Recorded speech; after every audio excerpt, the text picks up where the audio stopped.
Hi Allplay team, my name is Tom Cox. I'm a game designer from Melbourne, and I wanted to quickly show you a game called Roll Up that I've been working on that I think it might be a fit for your small box big game line. It's really quite a quirky dice game that involves kind of a dice auction combined with a bit of push your luck and some set collection with an alternative path to victory in this kind of area majority system. So I don't know if you can see that, but we'll come back to that board a little bit later. But it's a game for 2 to 4 players. It plays in about 20 to 30 minutes. And there's a little bit of setup depending on player count. You might take a few cards out of the deck. I'll just give you a quick overview of what a turn will look like, and I'll give you a good feel as to whether it might be for you. So what we have here is this main deck of act cards, each of which represents a different circus act. So this one, trapeze, with a set collection kind of scoring system to it. So if you collect 1 trapeze, you'll score 3 points. If you get 3 trapezes, 18 points. But if you get 4, you'll kind of bust on that set and get 0 points. So the top act card is revealed, then all players will have 3 dice.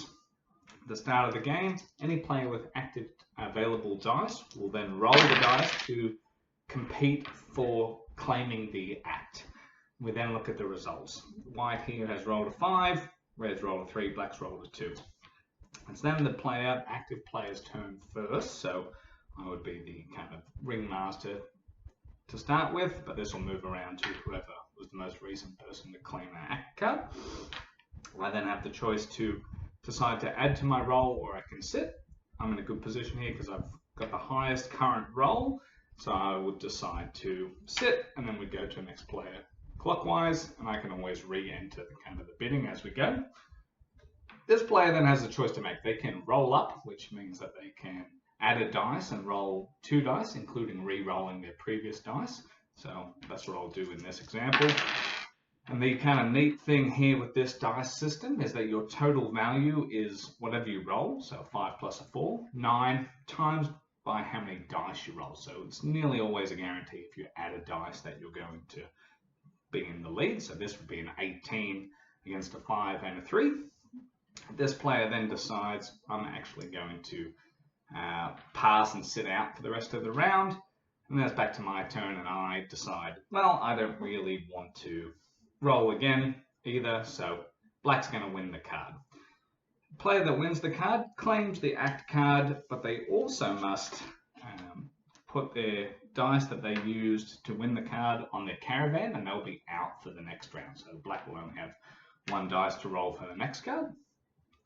Red and white then have a choice to make whether or not they would like to send one of their cubes, essentially their traveling performers, to the traveling circus, in which case they put their dice on their caravan, and they'll put a cube in the corresponding area majority ring. It's a 3-ring circus over here. So 3, red would get to put a cube in this, and at the end of the game, whoever's got the most cube in each ring is going to score points for that.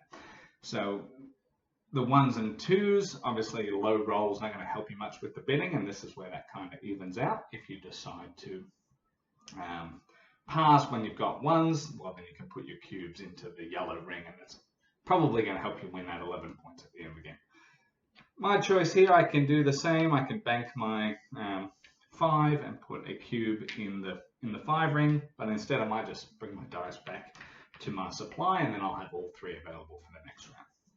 So then we would reveal another card, and then randomly shuffle it into the deck is a sideshow card, which means that you would immediately reveal another act card, so in this case juggling, and whoever wins this round will also get to randomly take one of the 3 act cards that is set aside at the start of the game. So it's a bit of a 2-for-1 deal. Good time to have 3 dice available. We would all then roll a 1 dice, etc., and start with that. So black rolling first, rolled a 1. They don't have any more dice to add, so they'll have to sit. Red's in the lead with the 6, so they would pass and re-enter later if they need to. White, I would decide that I would probably roll an extra dice and see how we go. Now I've rolled a 7 here. It's a perfect chance. 7s and 11s are a little bit special. So 7s and 11s don't double. A 7 is always just a 7 rather than a 14 or But rolling a 7 allows you to just withdraw all your dice immediately and sit out for the round, which can be helpful when you're trying to avoid taking a card that might bust you on that set.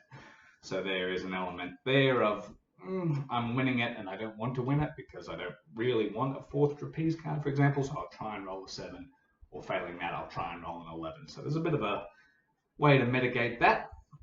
In this example, I've got 7 against 6. I'll sit. Red will roll 1 more dice. They've got an 11, so they're still technically winning.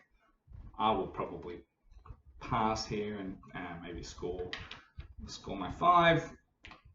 The black will get 1 cube into their yellow ring, so not terrible, and then you're going to get all your dice back that you spent the previous round.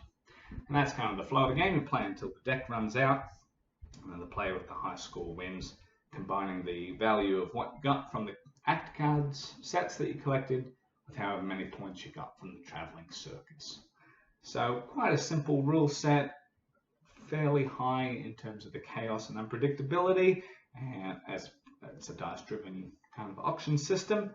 And yeah, hopefully it's something that you might be interested in, and I can send you over some files. Thanks for your time.